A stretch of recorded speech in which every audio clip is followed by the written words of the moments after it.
In today's video, I'm going to teach you how to make a music bot in Replit 2026.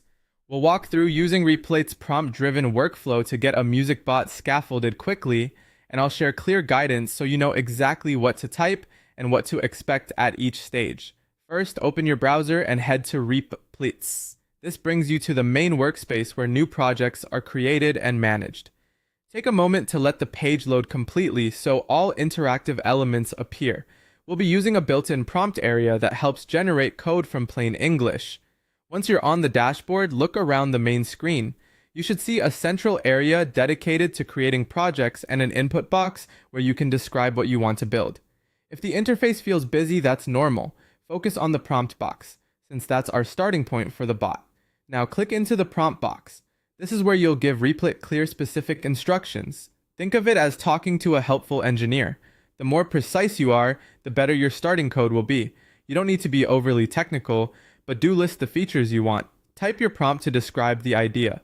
For a strong result, include the purpose and the key commands you want. For example, you might describe a music bot that can play audio from a provided URL, pause, resume, stop, skip, manage a queue, and adjust volume.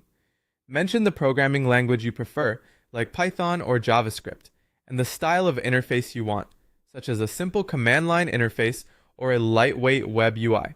You can also ask for comments in the code and a brief README. Avoid pasting any private tokens or credentials.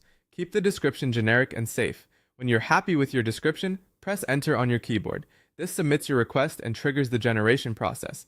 If you notice something you forgot, don't worry. You'll be able to iterate and refine in a moment.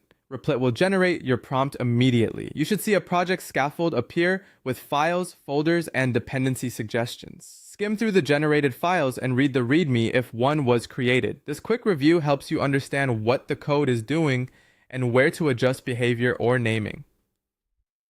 Next, add more prompt to complete your music bot. Use short, focused follow-ups, such as asking to improve the queue logic, refine error handling, rename commands, or add helpful console messages. If something looks unclear, reference the exact file name or function in your message. Iterate until the structure and features match your vision. With each refinement, your bot becomes more polished and aligned with your goals.